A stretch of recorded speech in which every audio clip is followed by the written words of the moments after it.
Hi, everyone. Um, Chris Glover and I are so very excited to be doing an interview with Berna King. You already know Berna from our work with her at BSVI, but Berna has wonderfully agreed to talk with Chris and me about her experiences working with a service dog, just to complement our DEIA activity. So, good morning, Berna. Thank you so much for being here with us. Good morning. I'm really excited to be here and happy to help out with this project. Awesome. Thank you so much. So, Berna, to get us started, can you just tell us a little bit about Rex? Maybe how old he is, where you got him, and how long you've been working with him? So Rex is, if you're not a dog person and you don't recognize in the picture, Rex is a golden retriever, and he is 10 years old. I got him in 2015 when he was 2. I got him from the Seeing Eye in Morristown, New Jersey. So they trained him and then matched us together. And we've been together, let's see, that was in May, a little over 8 years now. Oh my gosh. So, Berna, is he your first service dog? He is not. I've been working with dogs since 1992. Oh, wow. And so over 30 years. He is my 6th. I had a couple that had a little bit shorter working life with me because of various different health things that were going on. But yeah, he's my 6th dog. Oh, wow. Is he the dog that you've worked with the longest of those 6?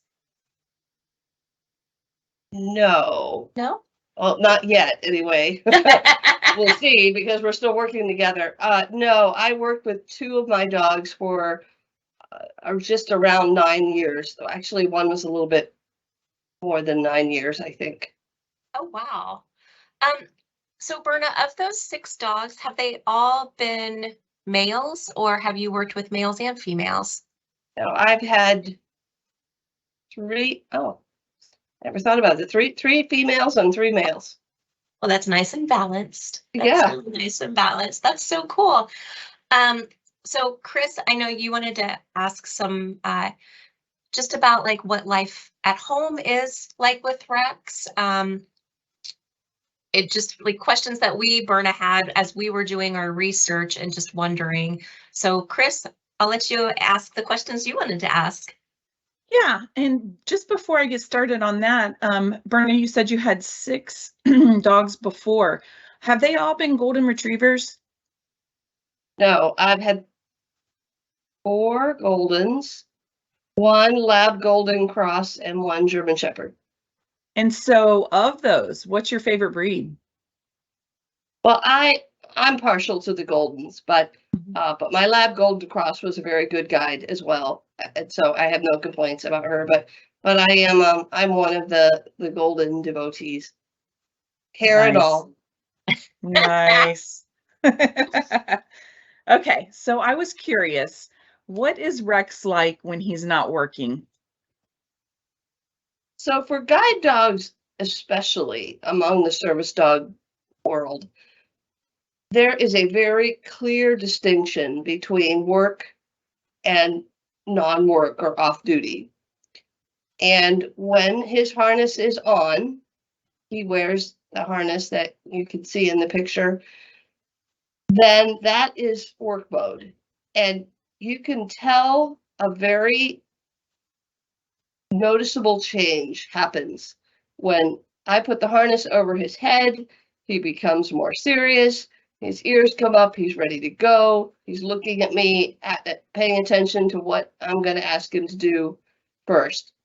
At home, the converse of that is at home, he's not wearing his harness when we're inside the house and he's off duty. And then, except for a few house rules, he is very much like any other dog that you might have in your home. He plays, he has his favorite spots to sleep in, He has free access to water. His has a place where he likes his toys to be, and we pretty much have the kind of relationship that anyone has with their dog, although I will say there is a little bit more discipline and obedience because we want to keep bad habits from transferring into his work life. But generally, when he's off duty, he's very much like a regular dog.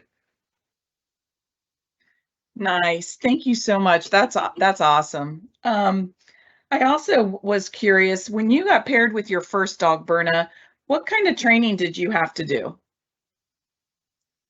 So before I even went to get paired with my dog, I had to submit some documentation. I had to fill out an application form, and part of that was asking me about what kind of activities I did in my daily life, what kinds of, mostly around what kind of traveling did I do, what kind of mobility did I need. And at that time I was a college student, so I had a lot of things on there about traveling around the college campus. And when I wasn't in college, I lived at home with my parents in a rural area, and so I put those kinds of things down. And then I also had to have some recommendation letters, like letters of reference from people that knew me, not family members. And I had to have a physical to make sure that I was physically able to handle a guide dog and walk at least, they used to say at least a mile a day. I think they've gotten a little bit less stringent on that now that the population is more and more aging, but still able to work the dog a fair amount. And then when I went into training, when I actually got to New Jersey, before I even met my first dog, the trainers walked around with us, and they would hold the harness in their hand as if they were the dog, and they would walk around with us, and they would walk faster and slower, and they would ask us to tell them, what was comfortable. They would tug on the harness a little bit harder and then back off and ask us to let them know, so that they would have an idea of how much of a pull. There's a guide dog creates a slight tug on the left hand that helps define their guiding. And for some people that needs to be very defined and almost a hard pull, and for some people a little bit easier. And so they would kind of evaluate that. They had us meet some dogs that were not in harness and just play with them and pet them and watch how we interacted with dogs. And they talked to us about, again, about our environment and about the kinds of areas we were going to move around in, and if we had any preferences. And then I think it was about the third day, we actually got matched with our dogs. And the training then begins, and that whole entire 4-week period, and if you're returning for a second or subsequent dog, it's usually 3 weeks. But that whole entire period is spent on learning how to work with a dog. So the dog is with you all the time. You go to dinner in the dining room, the dog is there, and you have to settle them under the table. You go to bed at night, the dog is by your bed, and you have to help them get settled for the night. You have to do the relieving throughout the day. And then they take 2 trips into town every day to walk on various different kinds of streets, some busy, some not, some residential, some business district. We even went into New York City once.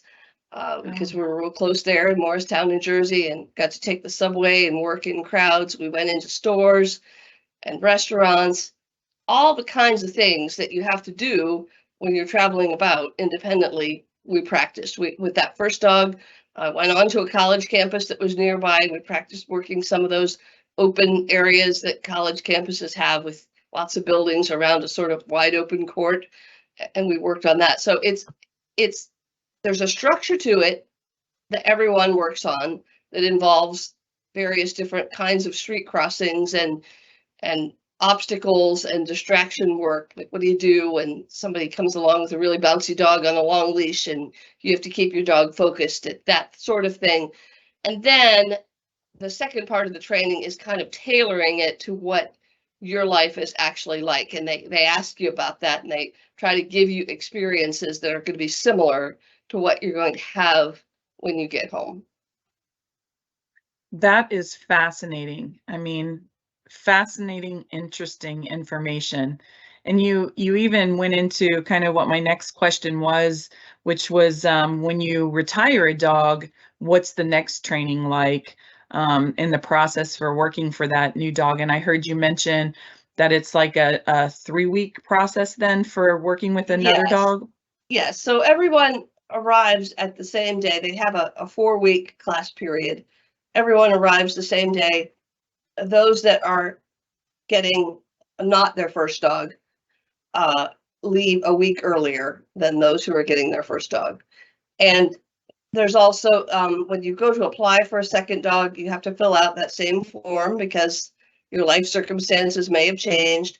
Don't have to do the letters of reference again because by that time they know that you're able to work with the dog, but you do have to do a new medical examination and get that to them when you go back to get another dog. And that's quite a process too. I mean, they kind of jokingly say, it's just the old age call when you call about, because when dogs age naturally, which is the best way to have to retire one, it's kind of a gradual process and it doesn't happen all at one time. And so most of us, when we start to see the signs that our dog is getting to that retirement age and we start to come up on that 9-year mark, if we're lucky enough to be working with our dog that long, we often, I know I have with the 2 of mine that I've retired that way, and most people do, we make a call to the school and say, you know, here are some of the signs I'm seeing, and let's talk about time frames because there is a bit of a wait to get into a class, and there's an adjustment process when you first make that determination that you're going to retire the dog, whether it can be very traumatic if there's been a sudden change in health or a sudden something that happens that causes you to have to immediately retire a dog. That can be very upsetting. The gradual way is a bit easier, but still there's an adjustment and there's a grieving process. Even if you're able to keep the dog with you or with a close family member, there's going to be a change in your relationship. And when you start working with that new dog, there's going to be some, well, he doesn't do this like Rex did. And they don't, because they're not cookie cutter. There's going to be similarities for sure, but there's going to be differences in personality, difference in the way the dog feels in the harness, and all of those things take an adjustment. So there's an emotional component to it, which can be more or less intense depending on the circumstances around the retirement and just a lot of other factors, personality, and who knows what all. Everyone grieves differently, right? But it is a grieving and an adjustment process. Yeah, I'm sure. I was wondering how that whole process affected the person, and so thank you for sharing all of that. I can't imagine what that would be like. Michelle, I know you've worked with Berna in groups, and I've seen her and Rex together. Did you want to ask a few more questions? I do. Thanks. So Berna, I think at this point we all know, like, when a dog is working, when he or she has their harness on, you don't try to pet it, you don't give it a treat, you don't call its name. But what, in your opinion, in your experience, what else is important for us to know? Like, how can we best support you or other individuals who are working with a service dog? I think probably the best and simplest advice is to ask. There are times in a very crowded, unfamiliar situation where I might prefer to take someone's arm and travel sighted guide and walk the dog at heel at my side just because it's a little bit less confusing for both of us.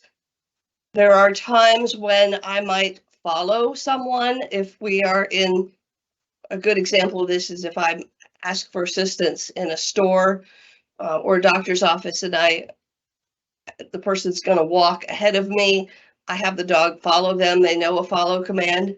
And the other option sometimes, though, if we're walking together and we're walking a route that is familiar to us, but you and I are friends or colleagues and we're walking together, I might ask you to kind of walk a little bit behind me and just off my right shoulder, because the dog always works on my left. And so if you are just a little bit behind me and off my right shoulder, you're kind of out of the way of the dog's work. He's not seeing you as an obstacle that he needs to go around, and not a distraction also. But I think rather than trying to remember all of that, it's probably best if you just ask, if you're encountering someone for the first time with their dog, ask how they would prefer to be, what they would prefer you to do. And of course, as you said, that the not petting is really important. The whole harness on, harness off thing helps the dog to keep clear when I'm working and when I'm not. And so if people can be making a fuss over the dog when they're in harness, that kind of muddies those lines a little bit, and it can affect the dog's ability to work well if they're expecting lots of attention. And not calling their name is really important. Sometimes people think, oh, if I'm not petting the dog, it's okay if I'm smiling at him and calling his name and making all sorts of hand motions, but I'm not petting him. But it's just as much of a distraction if you're doing anything that's taking his attention off of me. And the food thing is really important. Really, before you ever give a guide dog a treat, you should ask. I know I've gone through lots of drive-throughs and banks, and they'll ask if they can give the dog a treat. And if we are actually inside the bank, for instance, and I'm working, Rex, oftentimes I will say, I'll take it.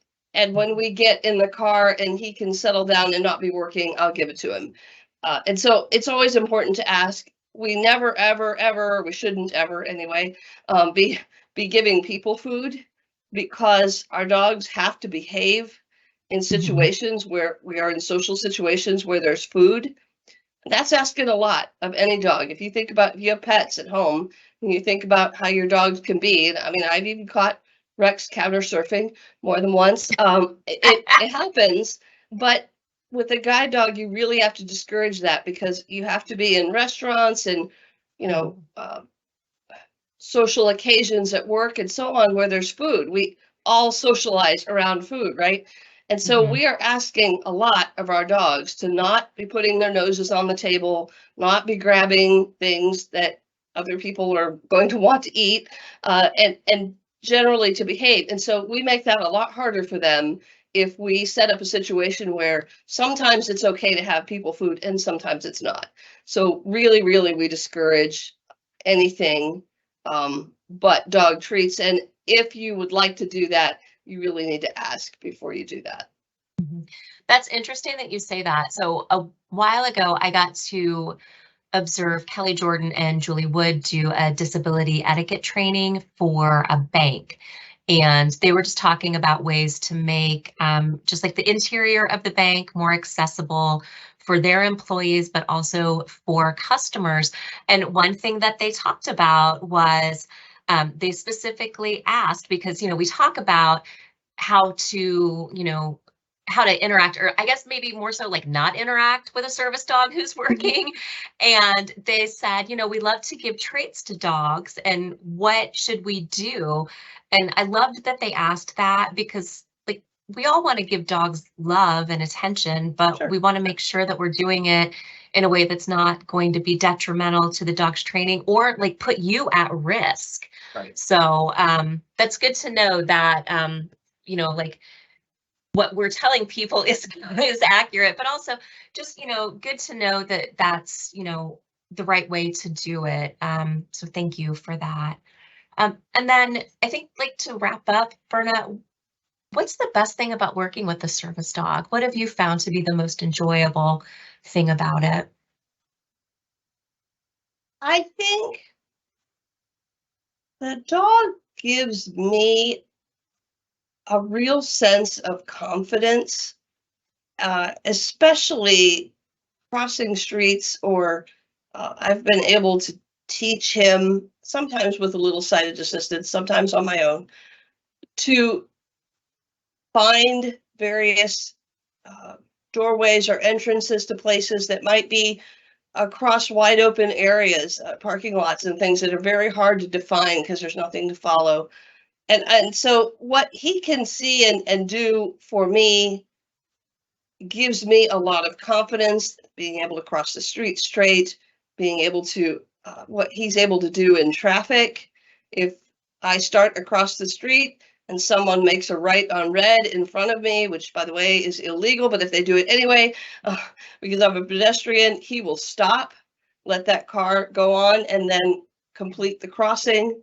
That gives me a lot of confidence. And for me, as a dog person and somebody who's really interested in behavioral training and therapy, I love to watch the dogs learn new things and accomplish things. I always used to joke and say I was a mean mom, but I would sometimes purposely go for a walk with Rex in my neighborhood on trash day because everybody would have their trash bins out on the sidewalk and he would have to work around those. He would have to guide me around in between, and sometimes that meant going up on the grass. Sometimes that meant asking permission to step into the street and then going back up on the sidewalk.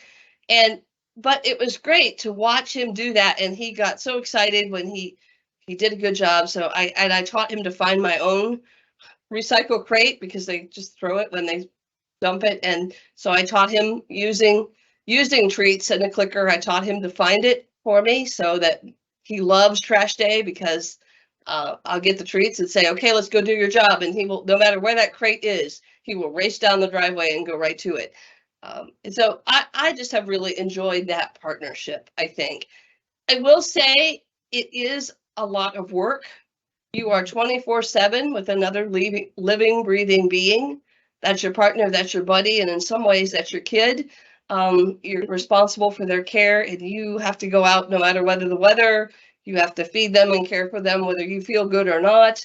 And so young people in particular, or newly blinded people, when they watch Animal Planet specials, and maybe they see the movie Atta Girl Kelly, and they get all excited about, oh, a guide dog is just going to fix all of my mobility problems. And a guide dog is a wonderful aid, but you need to understand that you're taking on an awesome responsibility when you do that. And that there are going to be times when you don't feel like doing what the dog needs you to do, but you've got to do it anyway because your mom or your dad. And so that is one thing I would say. I find it a pleasure to do that, but if that's going to be an issue, then I really encourage people to interview some people who use dogs and think about that real hard before they make that decision. I bet. So Berna, could I maybe ask you and Rex to come train my children to find the recycling bins and the garbage cans? Mine too. Because they just walk right by them. It's like they're not even there. Maybe they just can't find them and they just need you and Rex. Right. With the clicker and some, I don't know, like a bag of chips or something, maybe. M&Ms will probably work. Well, there you go. Not with Rex because that's chocolate, but right. With your kids, M&Ms would probably work. Okay, I'm gonna get a clicker. Maybe you can show me how to do it on Monday. Oh my gosh, Berna, thank you so much. This has been so interesting to me. I know that when Chris and I were coming up with our idea, we kind of I think it was after we watched I think it was a short reel that you did for Guide Dog Awareness Month. Mm-hmm. And we kind of fell on the idea of service dogs. Like, everybody's interested in service dogs. People love dogs. And so we wanted to talk about the history. And then we were like, what if we asked Berna to come talk to us about it? So I love to talk about dogs. Thank you so much. Yeah, we love to hear about it. It's really interesting. I figured that the training portion for the human handler would be long, but I didn't realize that 4 weeks of constant living there, being training 24 hours a day. It's immersive. I mean, it's yeah, for sure. For sure. Well, yeah, thank you, Berna. It's been great. You.